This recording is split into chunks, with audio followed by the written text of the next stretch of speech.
चलिए दोस्तों, आज जो है शुरू करते हैं क्वेश्चन नंबर 41 से। और जैसे आप जानते हैं कल की क्लास में हमने क्वेश्चन नंबर 1 से लेकर 40 तक कंप्लीट कर लिया था। पेपर कर रहे हैं हम टीजीटी हिंदी 2001 का। ठीक है, ध्यान रखेंगे। और आज शुरुआत करते हैं क्वेश्चन नंबर 41 से।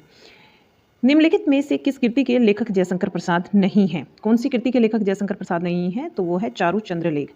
कानन कुसुम, ध्रुव स्वामिनी और तितली, ये जयशंकर प्रसाद जी की रचनाएं हैं। बाकी जो चारुचंद्र लेख है वो इनकी रचना नहीं है। नेक्स्ट अगले क्वेश्चन को देखिएगा। इससे पहले व्याख्या को देख लीजिए। ठीक है, व्याख्या पढ़ना जरूरी है क्योंकि काफ़ी कुछ इंपॉर्टेंट कृतियाँ इसमें दी गई हैं। चारुचंद्र लेख आचार्य हजारी प्रसाद द्विवेदी जी के द्वारा लिखा गया उपन्यास है। बाणभट्ट की आत्मकथा, अनामदास का पोथा तथा पुनर्वा हजारी प्रसाद द्विवेदी जी के अन्य उपन्यास है। तितली एवं कंकाल जयशंकर प्रसाद जी के द्वारा लिखे गए उपन्यास हैं। ध्रुव स्वामिनी, स्कंदगुप्त, चंद्रगुप्त, अजातशत्रु, विशाख कामना, जन्मेजय का नागयक, एक घूंट आदि जयशंकर प्रसाद के द्वारा लिखी गई नाट्य कृतियां हैं। कानन कुसुम, उर्वशी, झरना, आंसू, करुणालय, लहर, कामायनी, मिलन, प्रेम राज्य, प्रेम पथिक तथा महाराणा का महत्व जयशंकर प्रसाद जी की प्रमुख काव्य कृतियां हैं। क्वेश्चन नंबर 42, अनामदास का पोथा शीर्षक उपन्यास के लेखक कौन है? डी हजारी प्रसाद द्विवेदी आपका राइट आंसर होगा। अनामदास का पोथा एक रैक्यव आख्यान है जो कि पुनर्रवा, चारुचंद्र लेख एवं बाणभट्ट की आत्मकथा नामक उपन्यासों के लेखक आचार्य हजारी प्रसाद द्विवेदी जी का है। गढ़कुंडार, विराट की पद्मिनी, झांसी की रानी, मृगनयनी, प्रत्यागत, संगम, टूटे कांटे और कुंडली चक्र आदि वृंदावन लाल वर्मा के उपन्यास हैं। चित्रलेखा, भूले बिसरे चित्र, टेढ़े मेढ़े रास्ते, सामर्थ्य और सीमा, सभी नचावत, राम गोसाई, भगवती चरण वर्मा जी के तथा अमृत और विष जो है ये मानस का हंस, खंजर नयन, महाकाल, शतरंज के मोहरे, बूंद और समुद्र, सुहाग के नुपुर तथा सेठ बांकेमल अमृतलाल नागर के प्रमुख उपन्यास हैं। 43 नंबर क्वेश्चन, नीला चांद उपन्यास के लेखक कौन है? नीला चांद उपन्यास जो है ये किसका है ये आपको बताना है। तो ये शिव प्रसाद सिंह जी का है नीला चांद। ठीक है, और यहाँ इनमें शिव प्रसाद सिंह जी जो है वो दिए हुए नहीं हैं, तो आप क्या आंसर लगाएंगे? इनमें से कोई नहीं। नीला चांद अलग अलग बैतरणी, गली आगे मुड़ती है, दिल्ली दूर है, ओ रथ कोहरे में युद्ध और वैश्वनर शिव प्रसाद सिंह जी के द्वारा लिखे गए उपन्यास है। इसमें जो है अलग अलग वैतरणी इंपॉर्टेंट है, गली आगे मूर्ति है इंपॉर्टेंट है, कोहरे में युद्ध इंपॉर्टेंट है, औरत भी इंपॉर्टेंट है, पूछे गए हैं तो ध्यान में रखेंगे इनको। कब तक पुकारूं, मुर्दों का टीला, चीवर, राह की रुकी, अंधेरे के जुगनू, रोंदे विषाद, घरोंदे विषाद मठ और हजूर रांगे राघव जी के उपन्यास हैं। बोरीवली तथा बोरी बंदर सैलिस मिटियानी का तथा मुझे चांद चाहिए सुरेंद्र वर्मा का उपन्यास है। 44 नंबर क्वेश्चन, अपने जीवन काल में सिर्फ 3 कहानियों की रचना कर हिंदी कथा साहित्य में अपनी अमिट पहचान बना लेने वाले रचनाकार का नाम बताइएगा। तो इसका नाम बताना है आपको और वो है चंद्रधर शर्मा गुलेरी जी। क्योंकि चंद्रधर शर्मा गुलेरी जी ने देखिए 3 कहानियों की बात हो रही है और अकेले चंद्रधर शर्मा गुलेरी जी ऐसे हैं जिन्होंने केवल और केवल 3 ही कहानियां लिखी हैं। कौन कौन सी?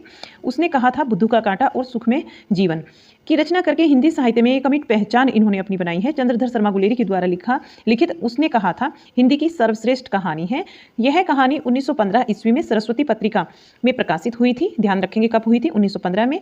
प्रथम महायुद्ध की पृष्ठभूमि पर लिखी गई यह कहानी रचना शिल्प की दृष्टि से बेजोड़ है। कड़ियाँ, अमरावली, खितिन और बाबूरोज, रेल की सिटी, हर सिंगार, शरणार्थी, मैना, सिंह लेनर और गैगरिन, हजामत का साबुन, पठार का धीरज, अज्ञे जी की कहानियां हैं। विपत्तिका, कोठरी की बात, जयदोल, अमरावली, ये तेरे प्रतिरूप तथा परंपरा, अज्ञे जी की कहानी संग्रह हैं। आगे देखिएगा नेक्स्ट क्वेश्चन। नेक्स्ट जो हमारा क्वेश्चन होगा क्वेश्चन नंबर 45 होगा। हिंदी साहित्य में मार्क्सवादी चेतना की अभिव्यक्ति जिस काव्यधारा में देखने को मिलती है उस धारा को कहा जाता है। उस धारा को हम प्रगतिवाद कहते हैं। मार्क्सवादी जो चेतना की अभिव्यक्ति है वो प्रगतिवादी धारा में देखने को मिलती है। हिंदी साहित्य में जो मार्क्सवादी चेतना है प्रगतिवादी काव्यधारा के रूप में देखने को मिलेगी और प्रगतिवादी काव्य की मूल चेतना कार्ल मार्क्स के द्वंद्वात्मक भौतिकवाद से अनुप्रेरित है। द्वंद्वात्मक भौतिकवाद का जो सिद्धांत दिया था वो किसने दिया था? कार्ल मार्क्स ने दिया था और वहीं से आई है प्रगतिवादी काव्यधारा के अंतर्गत आपकी। ठीक है, और मार्क्स की भौतिकवादी विचारधारा का प्रभाव हिंदी के उन साहित्यकारों पर पड़ा जो सामाजिक यथार्थ तथा शोषण के विरुद्ध विचारों को साहित्य में अभिव्यक्त करने के पक्षपाती थे। सन 1935 में E.M. फास्टर के सभापतित्व में पेरिस में प्रोग्रेसिव राइटर्स एसोसिएशन नामक एक अंतर्राष्ट्रीय संस्था का प्रथम अधिवेशन हुआ और 1936 में सज्जाद जहीर तथा मुल्कराज आनंद के प्रयत्नों से भारतवर्ष में भी इसकी एक शाखा खुली। जिसकी अध्यक्षता किसने की थी? प्रेमचंद जी ने की थी, जिसकी अध्यक्षता प्रेमचंद जी ने की। और इसका प्रथम अधिवेशन कहाँ पर हुआ था? लखनऊ में। तो ये चीज़ याद रखेंगे कि जो आपका 1935 में E.M. फास्टर के सभापतित्व में पेरिस में क्या था? एक प्रोग्रेसिव राइटर्स एसोसिएशन नामक एक संस्था का गठन हुआ था। उसका पहला अधिवेशन हुआ 1935 में और फिर अगले ही वर्ष 36 में सज्जाद जहीर और मुल्क राज आनंद, ये पूछा जाता है आपसे कि इन्हीं के प्रयत्नों से भारत में इसकी एक शाखा खुली थी। प्रोग्रेसिव राइटर्स एसोसिएशन की एक शाखा भारत में भी खुली थी, जिसकी अध्यक्षता की थी प्रेमचंद जी ने। कहाँ पर इसका प्रथम अधिवेशन हुआ था? तो वो हुआ था लखनऊ में। ये चीज़ें याद हो गई, एक दो बार और फिर से पढ़ेंगे तो भी याद हो जाएगी। केदारनाथ अग्रवाल, रामविलास शर्मा, नागार्जुन रांगी राघव, त्रिलोचन, सिमंगल सिंह सुमन आदि हिंदी की प्रगतिवादी काव्यधारा के प्रमुख कवि हैं। 46 नंबर क्वेश्चन। अब ये आपको समझ में आ रहा होगा कि जो क्वेश्चन है हमारे कहाँ कहाँ से बन रहे हैं। निम्नलिखित में से कौन सा निबंधकार ललित निबंधकार नहीं है? ए रामविलास शर्मा, यहाँ पर राइट हो जाएगा आपका। रामविलास शर्मा जो है वो ललित निबंधकार नहीं है। बाकी जो आपका विद्यानिवास मिश्र हैं, कुबेरनाथ रॉय हैं, हजारी प्रसाद द्विवेदी जी हैं और शिवदान सिंह चौहान हैं, वासुदेव शरण अग्रवाल तथा धर्मवीर भारती हिंदी के प्रमुख ललित निबंधकार हैं। इनका नाम याद रखेंगे कौन कौन है? हजारी प्रसाद द्विवेदी, कुबेरनाथ रॉय, विद्यानिवास मिश्र, शिवदान सिंह चौहान, वासुदेव शरण अग्रवाल तथा धर्मवीर भारती हिंदी के क्या है? प्रमुख ललित निबंधकार हैं। रामविलास शर्मा समीक्षात्मक विचारात्मक निबंध के लेखक हैं। प्रगति और परंपरा, प्रगतिशील साहित्य की समस्याएं तथा आस्था सौंदर्य आदि निबंध संग्रहों की रचना रामविलास शर्मा जी ने की है। कुटुज, अशोक के फूल, विचार वितर्क, कल्पलता, विचार प्रवाह आचार्य हजारी प्रसाद द्विवेदी जी के प्रमुख ललित निबंध हैं। मेरे पास मेरे राम का मुकुट भीग रहा है, चितवन की छांव, तुम चंदन हम पानी, आंगन का पंछी और बंजारा मन, मैंने सील पहुंचाई और विद्यानिवास मिश्र के प्रमुख ललित निबंध हैं। विषाद योग, प्रिया नीलकंठी, रस आखेटक, गंध मादन आदि कुबेरनाथ रॉय के द्वारा लिखे गए ललित निबंध हैं। Next 47 number question. निम्नलिखित में से कौन सा उपन्यासकार एक आंचलिक उपन्यासकार है? तो राही मासूम रजा जो है एक आंचलिक उपन्यासकार है। आधा गांव, टोपी शुक्ला, ओस की बूंद, सीन 75 बहुत ही इंपॉर्टेंट है, पूछा गया है। सीन 75 टोपी शुक्ला का। आधा गांव भी कई बार पूछा गया है, तो ध्यान में रखते हुए चलेंगे। हिम्मत जौनपुरी, दिले साधा कागज राही मासूम रजा के प्रमुख उपन्यास है। आधा गांव इनका सबसे चर्चित आंचलिक उपन्यास है। देखो आया दिया भी है इन्होंने कि आधा गांव जो है वो सबसे चर्चित उपन्यास है। जरूर याद रखना है किसका है? राही मासूम रजा का, जो हिंदू और मुसलमानों के विभाजन की कहानी पर आधारित है। फणीश्वर नाथ रेणु, इन्होंने मैलांचल लिखा है। नागार्जुन बलाचनामा है इनका उपन्यास। उदयशंकर भट्ट, सागर लहरे और मनुष्य, रांगी राघव, कब तक पुकारूं, भैरव प्रसाद गुप्त, सती मैया का चोरा, शिव प्रसाद सिंह, अलग अलग वैतरणी, बहुत ज्यादा इंपॉर्टेंट है अलग अलग वैतरणी। और एक ये क्वेश्चन पूछा जाता है कि काशी का वर्णन, 2-3 उपन्यास दे देंगे आपको, किसमें हुआ है, ठीक है? तो इसमें भी हुआ है, तो ध्यान में रखेंगे। रामदरस मिश्र, और यहाँ पर देखिएगा सूखता हुआ तालाब इनका दिया है इन्होंने। और हिमांशु श्रीवास्तव की बात करें तो रथ का पहिया अन्य प्रमुख आंचलिक उपन्यास हैं। यशपाल ऐतिहासिक उपन्यासकार तथा अज्ञे जो है और जैनेन्द्र मनोविश्लेषक उपन्यासकार हैं। 48 नंबर क्वेश्चन। प्रेमचंद की कौन सी कृति अंग्रेजों के द्वारा जब्त कर ली गई थी? तो वो कौन सी है? सोजे वतन। सोजे वतन को अंग्रेजों के द्वारा जब्त कर लिया गया था। कथा सम्राट प्रेमचंद युग के प्रवर्तक के साथ सोजे वतन को अंग्रेज सरकार के द्वारा क्या किया गया था? सोजे वतन को अंग्रेज सरकार के द्वारा जब्त कर लिया गया था। और आगे देखिएगा अंग्रेज सरकार ने जब्त करके इसका जलवा दिया था। प्रेमचंद ने लगभग 300 कहानियां लिखी हैं, कल भी मैंने बताया था। ये 8 खंडों में लिखी हैं और मानसरोवर के नाम से प्रेमचंद की कहानियों का संग्रह मिलता है। पंच परमेश्वर, बूढ़ी काकी, मंत्र, सेवा, सवा शेर गेहूं, आत्माराम, शतरंज के खिलाड़ी, बड़े भाई साहब और सुजान भगत, माता का मंदिर, गृह त्याग, पूस की रात, ठाकुर का कुआं, कफन, नमक का दारोगा प्रेमचंद जी की प्रमुख कहानियां हैं। 49 नंबर क्वेश्चन। निम्नलिखित में से मोहन राकेश के द्वारा लिखित एक नाटक है। तो मोहन राकेश ने लहरों के राजहंस किसका है? मोहन राकेश का है। नेक्स्ट देखिएगा यहाँ पर दिया है कि लहरों के राजहंस आधे अधूरे, आषाढ़ का एक दिन मोहन राकेश के द्वारा लिखे गए नाटक हैं लहरों का राजहंस। और नाटक अश्वघोष रचित कौन सा नाटक है? सोरानंद चरित्र पर आधारित है।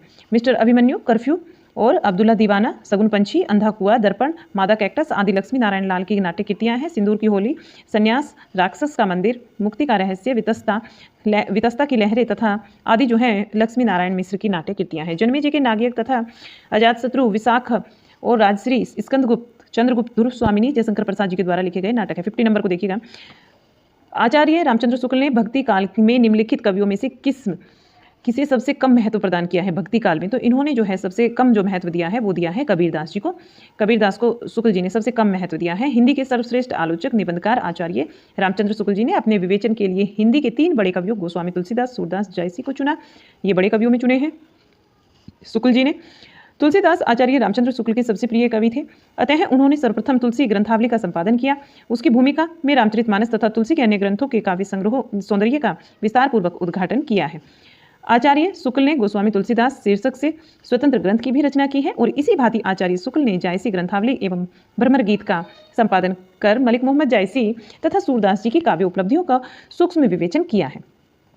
आचार्य शुक्ल ने निर्गुण संत कबीर को यथेष्ट महत्व नहीं दिया और बाद में क्या किया, हजारी प्रसाद द्विवेदी जी ने अपने कबीर नामक कृति में कबीर वाणी का विविध विवेचन किया है।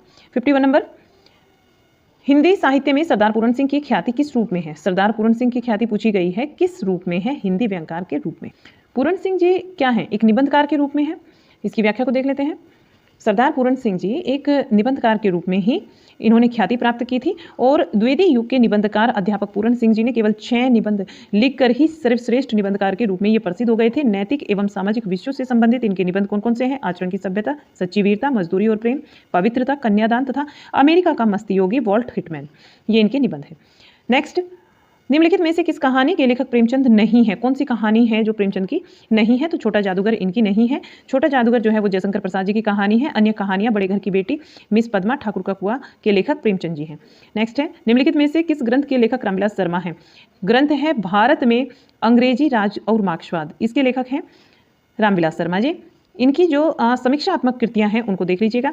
भारत में अंग्रेजी राज और मार्क्सवादी प्रगति और परंपरा, प्रगतिशील साहित्य की समस्याएं, आस्था और सौंदर्य, भाषा, साहित्य और संस्कृति, मार्क्सवाद और प्राचीन साहित्य का मूल्यांकन, आचार्य रामचंद्र शुक्ल जी और हिंदी आलोचना, प्रेमचंद और उनका युग, भारतेंदु युग तथा भाषा और समाज, महावीर प्रसाद द्विवेदी जी और हिंदी नवजागरण तथा नई कविता, अस्तित्ववाद, प्राचीन भारत के भाषा परिवार तथा मार्क्स और पिछड़े हुए समाज हैं। ठीक है। और संस्कृति के 4 अध्याय रामधारी सिंह दिनकर की रचना है। कविता के नए प्रतिमान डॉक्टर नामवर सिंह का आलोचनात्मक कृति है। राग दरबारी की बात करें तो ये श्रीलाल शुक्ल जी का एक चर्चित उपन्यास है। नेक्स्ट क्वेश्चन है, आपको मिलान करना है। 2 सूचियां आपके सामने हैं, तो आपको यहाँ पर मिलान करके बताना है कि कौन सी कृति किसकी है। अगर हम बात करते हैं मंगलसूत्र की तो आप प्रेमचंद जी को लगा देंगे। इरावती ये कहानी है किसकी है? जयशंकर प्रसाद जी की है। आवारा मसीहा विष्णु प्रभाकर का है और तमस जो है ये भीष्म साहनी का है। तो आपको पहले का 4 आप और फिर दूसरे वाले का है आपका 3rd, ये आपका आंसर राइट हो जाएगा बी। ठीक है। नेक्स्ट देखिएगा, नेक्स्ट को देखते हैं। यहाँ पर आइए, हारे को हरिनाम शीर्षक काव्य ग्रंथ के रचनाकार हैं। हारे को हरिनाम जो शीर्षक ग्रंथ है इसके रचयिता बताना है कि कौन है। रामधारी सिंह दिनकर राइट आंसर होगा। हारे को हरिनाम शीर्षक के रचयिता छायावादोत्तर काल के राष्ट्रीय सांस्कृतिक काव्यधारा के कवि, तो ये जरूर ध्यान में रखेंगे कि ये जो है राष्ट्रीय सांस्कृतिक काव्यधारा के कवि हैं दिनकर जी। रेणुका, हुंकार, रश्मिरथी, रसवंती, सामधेनी, धूप छाहा और इंद्रगीत, बापू, धूप और धुआं, इतिहास के आंसू, परशुराम की प्रतीक्षा, प्रणभंग आदि दिनकर जी की अन्य काव्य ग्रंथ हैं। प्रणभंग खंड काव्य है तथा कुरुक्षेत्र, रश्मिरथी ये सर्गबद्ध काव्य हैं। नील कुसुम 1954 में प्रकाशित दिनकर जी का एक नवीन काव्य संग्रह है। दिनकर को उर्वशी काव्य कृति के लिए 1972 में साहित्य के सर्वोच्च सम्मान ज्ञानपीठ पुरस्कार से सम्मानित किया गया था। तो कौन सा पुरस्कार दिया गया था दिनकर जी को? दिनकर को मिला था इनकी जो कृति है दिनकर की उर्वशी 1972 में ज्ञानपीठ पुरस्कार दिया गया था उर्वशी के लिए। ये ध्यान में रखेंगे, काफी इंपॉर्टेंट क्वेश्चन है, यहाँ से बन जाएगा आपका। नेक्स्ट है, राग दरबारी के रचनाकार का नाम क्या है? राग दरबारी जो है ये श्रीलाल शुक्ल जी की रचना है। आदमी का जहर, राग दरबारी, आदमी का जहर, अज्ञातवास श्रीलाल शुक्ल जी के क्या है? चर्चित उपन्यास है। राग दरबारी उपन्यास में आज की राजनीति पर व्यंग एवं कटाक्ष भी किया गया है। अंधेरे बंद कमरे में अंतराल न आने वाला कल मोहन राकेश के तथा रानी नागमती की कहानी हरिशंकर परसाई के द्वारा लिखित उपन्यास है। प्रेमचंद के निम्नलिखित उपन्यासों के रचना के वर्ष के सिलसिलेवार को कैसे है, मतलब कि आपको क्रम बताना है। इनका क्रम जो है आपका पहले सेवा सदन है, गबन सेवा सदन गोदान दिए है ना, तो आपका पहले नंबर पर हो जाएगा सेवा सदन, दूसरे पर गबन आएगा और फिर गोदान जो है वो आपका 3rd नंबर पर आएगा। इस तरीके से आपका जो है बी आंसर राइट हो जाता है। और यहाँ इनका टाइम पीरियड भी दिया गया है कि सेवा सदन 1918, गबन जो है ये 31 का है और गोदान 35 की रचना है। प्रेमचंद के द्वारा लिखे गए जो अन्य उपन्यास है, प्रेमाश्रय, रंगभूमि और प्रेमाश्रय 22 की है, प्रेमाश्रम जो है वो 22 की है, रंगभूमि 1925 की है, कायाकल्प 1926, निर्मला 27 का है, क्रमभूमि 33 का है, प्रतिज्ञा 29 का है और वरदान जो है वो 21 का है, तो इसे ध्यान में रखेंगे। नेक्स्ट क्वेश्चन है, राहुल शंकरतनयन की आत्मकथा का नाम क्या है? मेरी जीवन यात्रा। इनकी आत्मकथा कौन सी है? मेरी जीवन यात्रा। आपका राइट आंसर हो जाएगा मेरी जीवन यात्रा। 5 खंडों में प्रकाशित मेरी जीवन यात्रा राहुल शंकरतनयन जी की आत्मकथा है। और प्रेम और मस्ती के कवि जो है हरिवंश राय बच्चन जी, इनकी आत्मकथा का नाम है क्या भूलूं क्या याद करूं, नीड़ का निर्माण, फिर बसेरे से दूर और प्रवासी की डायरी, 10 द्वार से सोपान तक, मेरा जीवन प्रवाह, ये वियोगी हरि की आत्मकथा है। आप याद रखेंगे कैसे कैसे मैंने आपको बताया। जो हरिवंश राय बच्चन हैं इनकी आत्मकथाएं हैं, कई सारी आत्मकथाएं लिखी कई नामों से इन्होंने, तो उसमें आता है क्या भूलूं क्या याद करूं, नीड़ का निर्माण, फिर बसेरे से दूर, प्रवासी की डायरी, 10 द्वार से सोपान तक। ये है हरिवंश राय बच्चन जी की। मेरी जीवन यात्रा ये आपकी राहुल शंकर तयन जी की है, तथा मेरा जीवन प्रवाह ये जो दिया है मेरा जीवन प्रवाह ये हरिशंकर परसाई की, वियोगी हरि, ठीक है, इनकी आत्मकथा है। हरिशंकर परसाई इनका पूरा नाम है, तो ये भी ध्यान में रखेंगे वियोगी हरि जी का। बाणभट्ट की आत्मकथा क्या है? बाणभट्ट की आत्मकथा एक उपन्यास है। क्या है? एक उपन्यास है। बाणभट्ट की आत्मकथा और हजारी प्रसाद द्विवेदी जी का है। इनके द्वारा लिखे गए जो अन्य उपन्यास है, अनामदास का पोता, पुनर्रवा और चारू चंद्रलेख, ये ध्यान में रखेंगे। नेक्स्ट अगले क्वेश्चन को देखिएगा। बनारसी दास जैन ने लिखी थी, बनारसी दास जैन ने क्या लिखा था इनमें से आपको बताना है। तो राइट आंसर क्या होगा आपका? हिंदी की पहली आत्मकथा ये बनारसी दास जैन ने लिखी थी, और इसके आत्मकथा के लेखन का जो श्री गणेश किया गया था वो बनारसी दास जैन के द्वारा किया गया था 1641 में, सॉरी। इनके द्वारा एक रचित आत्मकथा थी जिसका नाम था अर्धकथा। इसी को हिंदी की प्रथम आत्मकथा माना गया है और यह काव्य के रूप में लिखी गई है। वास्तव में प्रथम आत्मकथा भारतेंदु हरिश्चंद्र कृत कुछ आप बीती कुछ जग बीती, वास्तविक रूप में अगर माना जाता है तो वो भारतेंदु जी के द्वारा लिखित मानी जाती है। कौन सी? कुछ आप बीती और कुछ जग बीती। अगर पहली बात करते हैं तो वो बनारसी दास जैन कृत अर्धकथा, इसी को आप मानेंगे। गोस्वामी तुलसीदास जी द्वारा रचित इंदुमती है। इंदुमती को ही हिंदी की पहली कहानी माना जाता है। इंदुमती को क्या माना जाता है? गोस्वामी तुलसीदास जी की रचना है और इसे पहली कहानी माना गया है।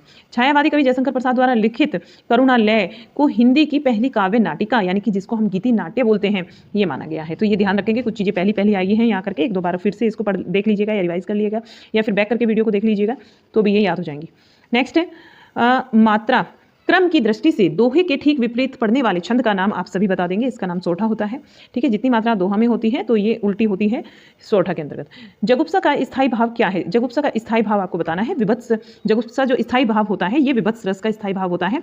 नेक्स्ट देखिएगा, कुछ रस दिए गए हैं और इनके स्थायी भावों को देख लीजिएगा। रसों की संख्या 9 मानी गई है, तो ये ध्यान में रखेंगे। श्रृंगार रस का स्थायी भाव रति है, हास्य रस का हास होता है, और करुण रस का शोक होता है, रोध रस का स्थायी भाव क्रोध है, वीर रस का स्थायी भाव उत्साह है, भयानक रस का स्थायी भाव भय है, विभिन्न रस का स्थायी भाव जुगुप्सा है। आगे चले तो अद्भुत रस का स्थायी भाव विस्मय है, शांत रस का स्थायी भाव निर्वेद है, जिसको संधि कहा जाता है। सिंही द्वार शब्द में समास है, सिंही द्वार, सिंही का द्वार, यहाँ पर तत्पुरुष समास है और का जो विभक्ति है इसका यहाँ पर लोप हो रखा है। निम्नलिखित में से कौन भरत मुनि के रससूत्र का एक उत्तराकार नहीं है? कौन है जो भरत मुनि के रससूत्र का एक उत्तराकार? क्षेमेंद्र जो है आपका यहाँ पर राइट आंसर होगा कि क्षेमेंद्र भरत मुनि के रससूत्र का एक उत्तराकार नहीं है। आगे देखिएगा, भरत मुनि के रससूत्र का एक उत्तराकार क्षेमेंद्र नहीं है। नाट्यशास्त्र के प्रणेता भरत मुनि के प्रसिद्ध रससूत्र कौन सा रससूत्र है? ये अगर आपने याद कर लिया तो आपको यहाँ से काफी कुछ याद हो जाएगा। देखिए, विभाव अनुभाव व्याभिचारी संयोग दृश्य निष्पत्ति, इसको बोला जाता है। एक साथ आप पढ़ेंगे इसको, लेकिन टुकड़ों में तोड़ लेना, ठीक है, या फिर ऐसे जैसे मैं बोल रही हूँ ठीक इसी तरीके से बोलना कि विभाव अनुभाव व्याभिचारी संयोग दृश्य निष्पत्ति के प्रमुख उत्तराकार भट्ट लोलट 9वीं सदी के हैं। भट्ट शंकुक की बात करें तो 9वीं सदी का है। भट्ट नायक की बात करें 11वीं सदी के हैं। अभिनव गुप्त ये 11वीं सदी के हैं। भट्ट लोलट के रससूत्र सिद्धांत का उत्पत्तिवाद, भट्ट शंकुक का रस सिद्धांत अनुमतिवाद, भट्ट नायक का रस सिद्धांत है भुक्तिवाद, तथा अभिनव गुप्त का रस सिद्धांत अभिव्यक्तिवाद कहलाता है। अभिनव गुप्त के शिष्य क्षेमेंद्र ध्वनि सिद्धांत के समर्थक थे। क्षेमेंद्र क्या थे? ध्वनि सिद्धांत के समर्थक थे, ना कि रससूत्र के। इन्होंने कथा सरित सागर नामक ग्रंथ की रचना की है। कथा सरित सागर अगर ग्रंथ की बात की जाए तो किसका है ये ग्रंथ क्षेमेंद्र जी का है। जिस काव्य पंक्ति में प्रयुक्त किसी एक ही शब्द के लिए अधिक अर्थ हो उस पंक्ति में कौन सा अलंकार होता है? अगर एक के लिए एक से ज़्यादा शब्द अर्थ होते हैं तो वहाँ पर जो है एक से अधिक अर्थ होते हैं तो श्लेष अलंकार वहाँ होता है, ध्यान रखेंगे। उसके साथ बहुत सारे अर्थ चिपके होते हैं, वहाँ श्लेष अलंकार होता है। नेक्स्ट, काव्यम रसात्मकम वाक्यम, काव्य परिभाषा के प्रश्नोत्ता कौन है? यहाँ पर आपका राइट आंसर आचार्य विश्वनाथ होगा, क्योंकि ये क्या लिखते हैं, इनकी एक परिभाषा है काव्य को लेकर कि काव्यम रसात्मकम काव्यम, अर्थात रसात्मक काव्य को वाक्य को ही काव्य कहा जाता है। वाक्यम रसात्मकम काव्यम, रसात्मक वाक्य रस भरा हो जिस ऐसा वाक्य, उसी को हम क्या बोलते हैं? काव्य कहते हैं। रसात्मक वाक्य को ही काव्य कहा जाता है। ऐसा वाक्य जिसका प्राणभूत आत्मरस है उस काव्य को क्या बोला जाता है? रसात्मक कहते हैं। उस काव्य को रसात्मक कहते हैं। जो अस्तित्ववाद को उसको रस कहते हैं। पंडित राज जगन्नाथ ने काव्य का लक्षण बताते हुए लिखा है, रमणीयार्थ प्रतिपाद कहा शब्द काव्यम। आचार्य भामह के अनुसार शब्द अर्थो सहितम काव्यम गद पदम च तद विधा। आचार्य दंडी के अनुसार शरीर तव दृष्टार्थ वया व छिन्ना पदावली। दंडी के अनुसार देख लिया आपने, भामा के अनुसार देख लिया, ठीक है, पंडित राज जगन्नाथ के अनुसार देख लिया। तो 3-4 डेफिनेशन है जो कि हमें याद रखनी है अपने एग्जाम की दृष्टि से। यहाँ से आपकी बार एक पूछी गई थी तो हो सकता है वाक्यम रसात्मकम काव्यम पूछा गया, तो हो सकता है आपकी बार रमणीयार्थ प्रतिपादक शब्दम पूछ लिया जाए, जबकि मैक्सिमम टाइम आपसे रमणीयार्थ प्रतिपादक शब्दम पूछा गया है किसकी, पंडित राज जगन्नाथ की, तो आप ध्यान में रखते हुए चलिएगा। नेक्स्ट है रसों के संचारी भावों की कुल संख्या कितनी है। देखिए रसों का जो संचारी भाव है उसकी संख्या है 33। यहाँ देखिएगा, यहाँ थोड़ी जानकारी आपको दे देते हैं। रसों के संचारी भाव या फिर व्याभिचारी भाव जो स्थायी भावों के सहायक होते हैं कि अनुकूल परिस्थितियों में घटते बढ़ते रहते हैं। संचारी भावों की कुल संख्या 33 मानी गई है, स्थायी भावों की संख्या 9 मानी गई है, और इन्हीं स्थायी भावों के अनुरूप कुल 9 रस होते हैं। नीलोत्पलम समास में कौन सा शब्द में कौन सा समास है, समास पूछा जा रहा है, तो कर्मधारय होगा नीला उत्पलम, यानी कि जो उत्पल है वो नीला है, ये आपका क्या होगा, कर्मधारय होगा। नेक्स्ट को देखिएगा, इनकी व्याख्या कुछ ज़्यादा इंपॉर्टेंट नहीं होती तो वो आप कर ही लेते हैं, इसलिए मैं ये स्किप कर रही हूँ।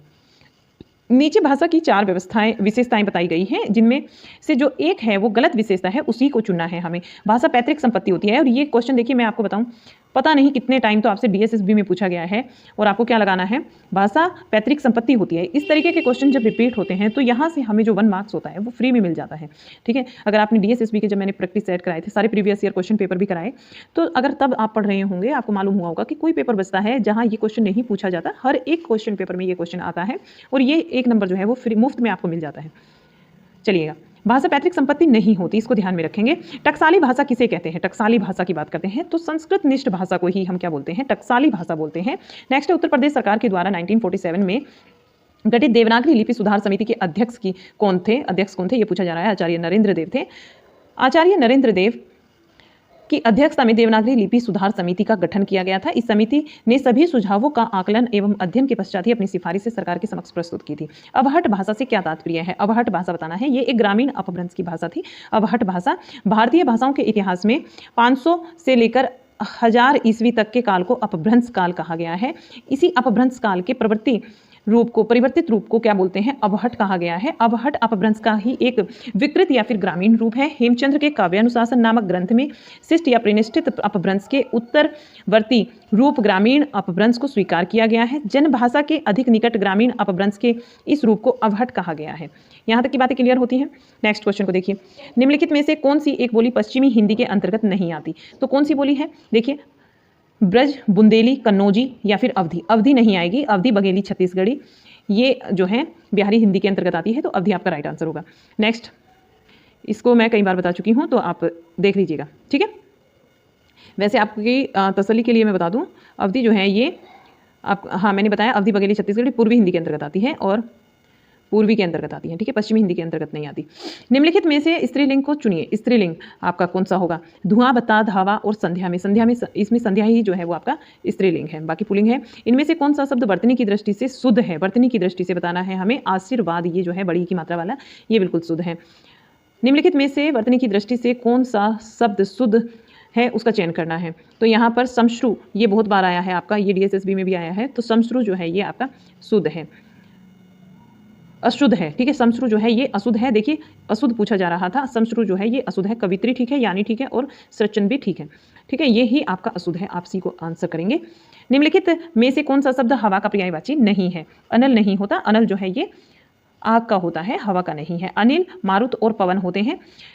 अनल आग, पावक, हुतासन तथा ज्वाला, वैश्वनार, दहन, कृष्णासु, रोहिताशव और व्रही आदि अग्नि के पर्यायवाची शब्द हैं। अनिल, मारुत, पवन, वायु, समीर, बयार, वात, नभ, प्राण, मृगवाहन आदि हवा के पर्यायवाची शब्द हैं। मूक का विलोम शब्द है, मूक का विलोम बताना है, मूक यानी कि चुप रहना और वाचाल बोलना। जो पहले कभी नहीं हुआ हो वाक्यांश के लिए एक शब्द बताना है, जो पहले कभी नहीं होता उसको क्या बोलते हैं, अभूतपूर्व बोलते हैं। नेक्स्ट, हिंदी में प्रयुक्त बाल्टी शब्द भंडार की दृष्टि से किस तरह का शब्द है, बाल्टी शब्द बताना है। बाल्टी ये एक विदेशज शब्द है, कैसा शब्द है, एक विदेशज शब्द है बाल्टी। देखिएगा बाल्टी कैसा है, एक विदेशज शब्द है, यहाँ पर आइएगा, यहाँ। नेक्स्ट है अनंत शब्द की सही विधि होगी, अनंत शब्द की सही विधि क्या होगी, अन धन अंत होगी, जो सही संधि सही बताना है ना, संधि कौन सा होगा, संधि विच्छेद होगा, अन धन अंत, अनंत। नेक्स्ट को देखिएगा, पितृ शब्द के प्रथमा विभक्ति का बहुरूप क्या है पितृ का, तो पित्रह होगा। नेक्स्ट, जगदीश शब्द का सही संधि होगी, जगदीश की सही संधि बतानी है, जगत धन ईश होती है, याद रखेंगे हमेशा, जगत धन ईश तो आधा होगा। नेक्स्ट, कालिदास की रचना रघुवंशम है। कालिदास की रचना क्या है? रघुवंशम है। क्या है रघुवंशम? रघुवंशम एक महाकाव्य है। और कालिदास जी की कौन कौन सी रचनाएं हैं तो इन्हें देखते हुए चलिए। संस्कृत के महान कवि कालिदास के द्वारा विचरित रघुवंशम एक महाकाव्य है। रघुवंश कुमार संभव कालिदास के द्वारा दूसरा महाकाव्य है। अभिज्ञान शाकुंतलम, विक्रमोर्वशीयम, मालविकाग्निमित्रम कालिदास की प्रसिद्ध नाट्य कृतियां हैं। मेघदूत तथा ऋतुसंहार कालिदास के गीति काव्य हैं। कालिदास के क्या है? गीति काव्य हैं। संस्कृत के किस कवि ने एको रस करुणा एव कहकर करुण रस को रसराज घोषित किया है? एको रस करुणा एव कहकर किसने कहा है? भवभूति ने कहा है। और भवभूति की जो रचनाएं हैं, इनके जो नाटक हैं, भवभूति के 3 प्रमुख नाटक हैं, जिसमें आता है मालती माधव, महावीर चरितम तथा उत्तर रामचरितम। वाल्मीकि रामायण के उत्तरकांड की कथा पर आधारित उत्तर रामचरित करुण रस प्रधान एक रचना है। भवभूति ने करुण को ही एकमात्र रस कहा है। श्रृंगार आदि अन्य रसों के करुण रस को ही विकार माना गया है। भवभूति ने लिखा है एकह रस करुण एव निम्न भेदाद। तो ये आपका एक मतलब आपको बताया गया है, एक दोहा है और उसमें श्लोक कह लीजिए। तो यहाँ जो है हमारा पेपर कंप्लीट हो जाता है, क्योंकि जब 2001 में पेपर हुआ था 85 ही क्वेश्चन हमारे आए थे। नेक्स्ट जो है वो हमारा आगे पेपर है, तो उसको भी हम करेंगे। लेकिन ये पेपर हमने यहाँ कंप्लीट कर लिया, आपने देख लिया होगा। कैसे लगे आपको ये क्वेश्चंस, ये ज़रूर बताइएगा। नेक्स्ट क्लास में हम एक और प्रीवियस ईयर पेपर लेकर आएंगे। इसके बाद में जो हुआ था 2004 में वो भी लेकर आएंगे, 2002 में हुआ होगा तो वो भी लेकर आएंगे। ठीक है, तो तैयारी कैसी है आपकी और आपको कैसा लगा कि कहाँ कहाँ से ये क्वेश्चन बने हैं, एक आपको थोड़ी समझ हुई होगी इन दोनों ही क्लासों में। और अगर आपको मेरे द्वारा दिया गया ये कंटेंट समझ आया है तो चैनल को लाइक कीजिएगा, सब्सक्राइब कीजिएगा और बेल आइकन को प्रेस करना मत भूलिएगा। ठीक है, मिलते हैं आपसे गुड नाइट पेपर में। Bye bye.